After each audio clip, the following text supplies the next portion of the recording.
국회가 존재해야 하는 본질적인 이유, 강력한 권한은 입법이죠, 입법. 일제 강점기. 입법 권한은요, 조선 총독에게 있었습니다. 일본의 법령을 그대로 적용을 했다는 거죠. 우리나라 법인데 왜 자기네가? 민법 같은 경우에는 일반적인 생활에 필요한 법이잖아요. 심지어는요, 그 통치 수단으로 이 민법을 활용하게 됐는데 남의 법률로 살아야 된다라는 거 좀 무서워요. 암흑 같은 시대가 이제 드디어 지났습니다. 법전에서 일제히 잔재를 걷어내야 된다.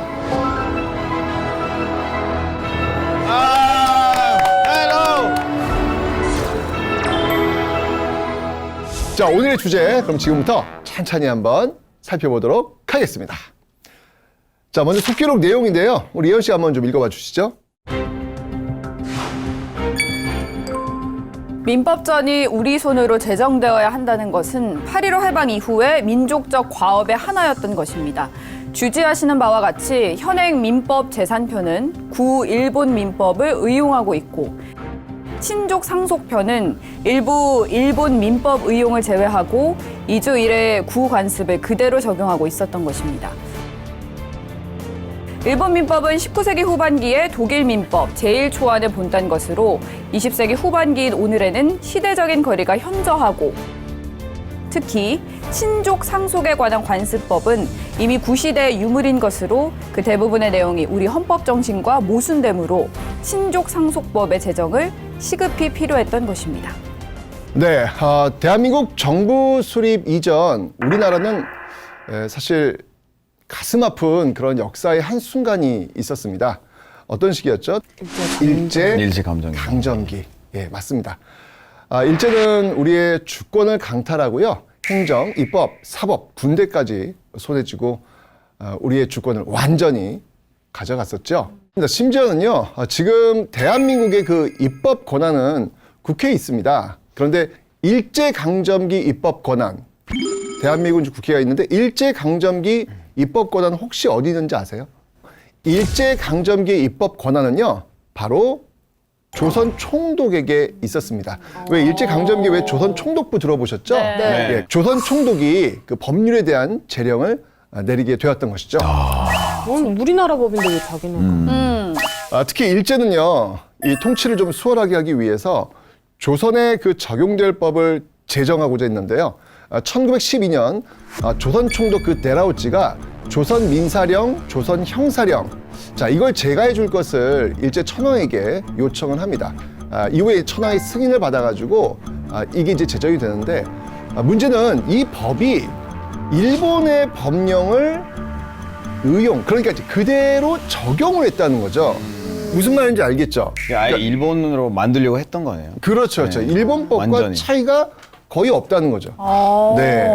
근데 사실 민법 같은 경우에는 뭐 재산이나 가족 관계 같은 일반적인 생활에 필요한 법이잖아요. 일본과 조선은 좀 문화나 풍습이 다른데 갑자기 나의 그 법률이 아니라 남의 법률로 살아야 된다라는 것 자체가 의아하고 그렇게 되다 보면 문제가 좀 많이 생겼을 것 같아요. 네, 진짜 가벼운 문제는 아닌 것 같아요. 그쵸. 네.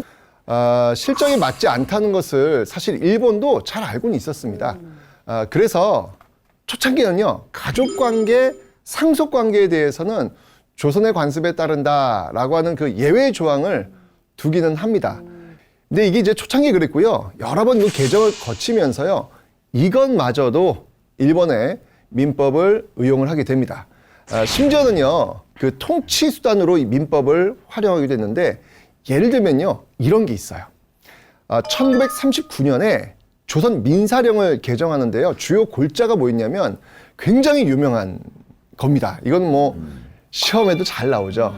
예, 일제강점기 1930년대 민족 말살 정책의 일환에서 나왔던 가장 중요한 일제의 정책은 바로 창씨개명입니다. 창씨개명.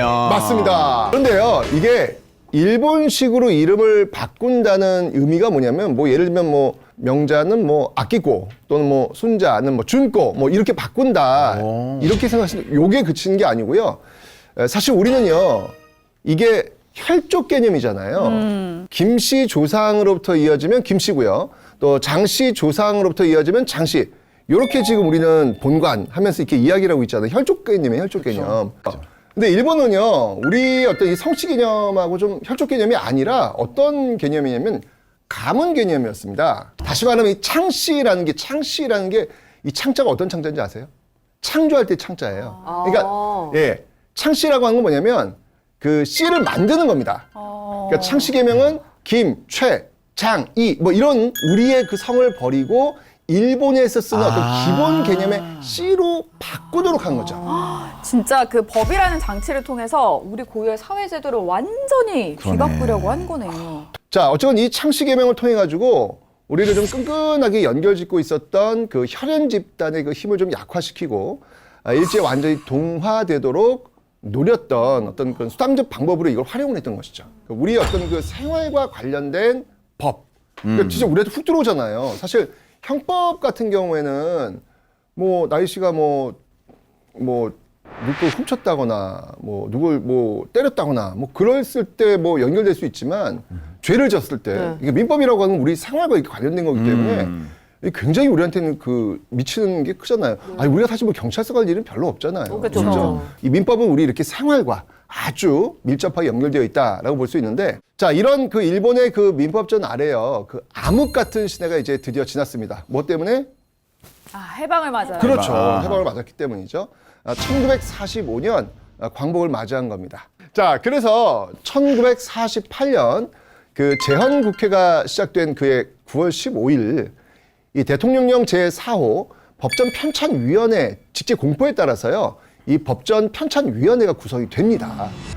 이 법전 편찬위원회 내의 그 민법분과위원회는요. 1948년 12월 15일부터 민법 초안 작성에 착수를 합니다. 우리가 지금 이 의회를 제헌의회라고 하잖아요.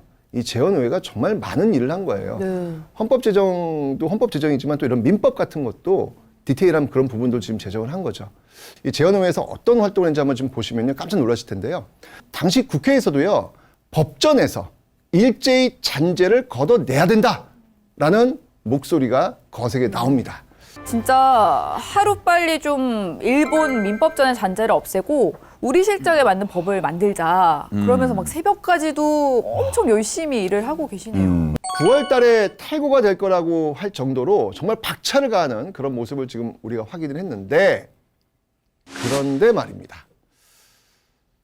10년 뒤인 1958년에 공포가 됩니다. 10년 뒤요? 네. 너무 먼 거 아니에요? 아니, 당장이라도 탈거 할 것처럼 그랬잖아요. 맞아.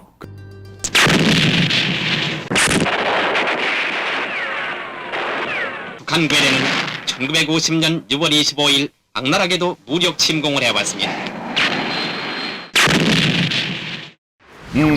전쟁. 네, 바로 6.25 전쟁. 6.25 전쟁이었죠. 네. 네. 대한민국 정부가 수립되고요. 민법안 개정에 박차를 가하려던 그때 6.25 전쟁이 터진 겁니다. 네. 국회는 멈추지 않았습니다.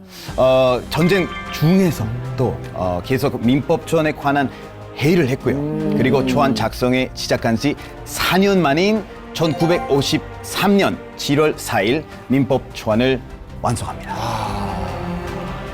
진짜 전쟁에도 정말 열심히 했네요. 그렇죠. 열정. 네, 국가에 전망이 걸린 그런 전쟁 상황이잖아요. 그래서 논의해야 할 일들이 정말 많았을 텐데 그 법전에서 외색을 빼내자는 그런 목소리를 내고 또 법안 기초를 작성하고 있었다는 게 정말 대단한 것 같습니다. 네. 그런데요, 제가 좀 예리하게 분석을 해보자면 아까 전에 초안이 지금 1953년에 나왔단 말이에요. 그렇죠. 근데 원래는 1958년에 공포가 됐다 그랬거든요. 그럼 왜 또 5년이 지체가 됐죠? 1954년 10월 26일이었죠. 그 민법안 초안이 국회에 제출이 됩니다. 국회는요, 이 초안을 가지고 법제사법위원회에 넘기게 되죠. 11월 6일 이 민법안 그 심의소위원회를 구성하고요. 그 초안의 예비 심사를 전달토록 했죠. 소위원회는요, 무려 3년간에 걸친 그 조사와 심의 끝에 자, 전문 1150개, 자, 이 법률 조항 중에서요, 840개 조는요, 원안대로 가결했고요, 269개 조를 수정하게 됩니다. 계속 수정을 하는 거예요, 지금요.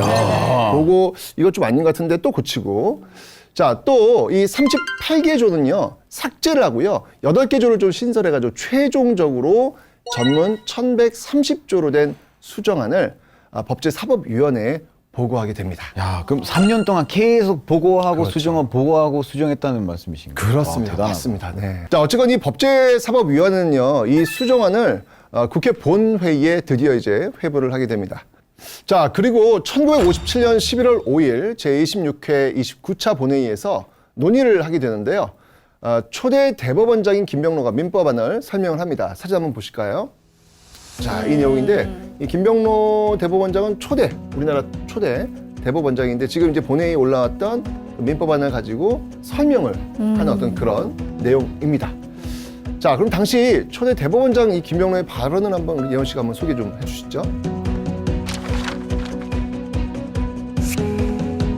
민법에 있어서는 첫째, 지금 머리에다가 권리를 남용해서는 아니 되는 것과 또 사람과 사람 사이에 이 당사자 사이에는 성실 신의의 원칙을 지켜야 한다는 것을 머리에 내세웠습니다. 그것은 실상 말씀하면 법조문으로 내놓지 않더라도 기본 법칙입니다. 아, 진짜 법안 이 제안의 중요성은 몇 번을 강조해도 지나치지 않는 것 같아요. 아까 그 김병로 대법원장이 이 얘기를 했잖아요. 민법의 제일 중요한 건 뭐냐면 서로에 대한 신이다. 신뢰거든요, 신뢰.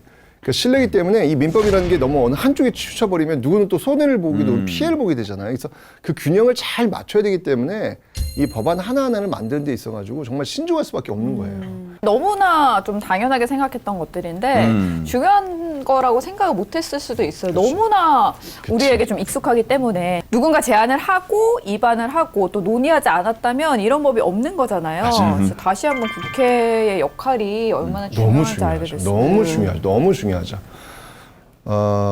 법이라는 것이요, 국민 전체의 권리를 보호하고요, 사회 질서를 유지하는 겁니다.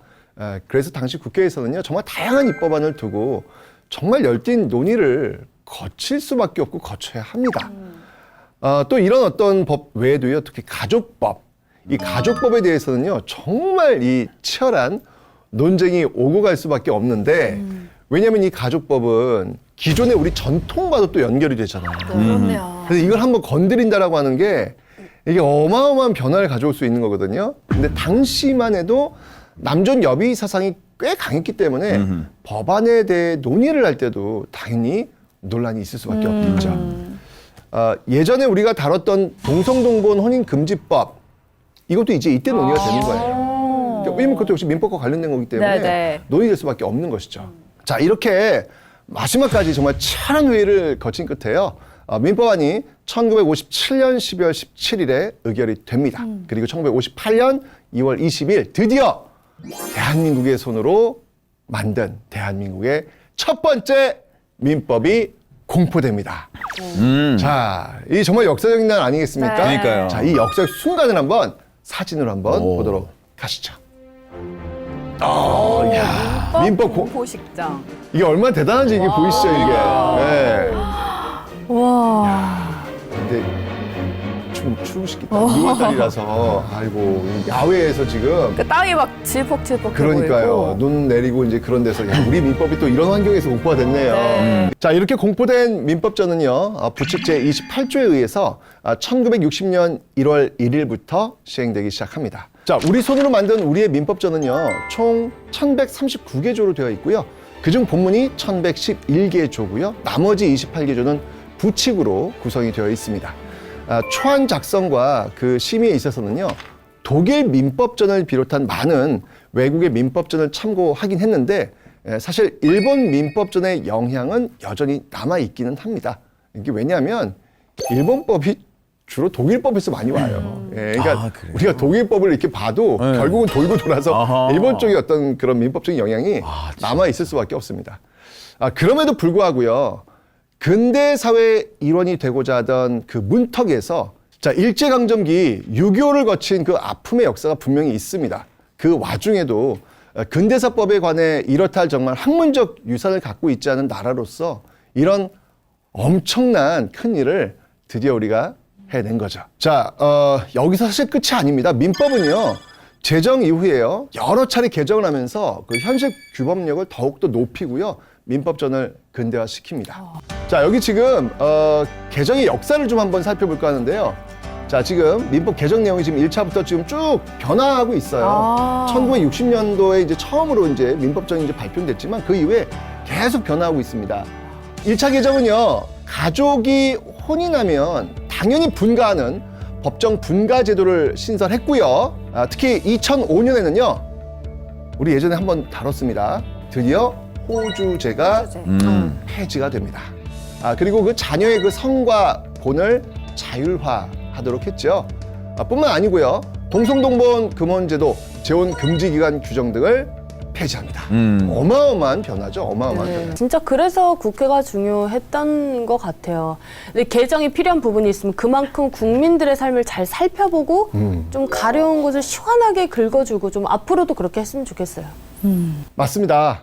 정말 이 국회가 다양한 곳에서 활동을 하지만 결국 국회가 갖는 가장 기본적이면서도 강력한 권한은 입법이죠. 입법. 법을 만드는 겁니다.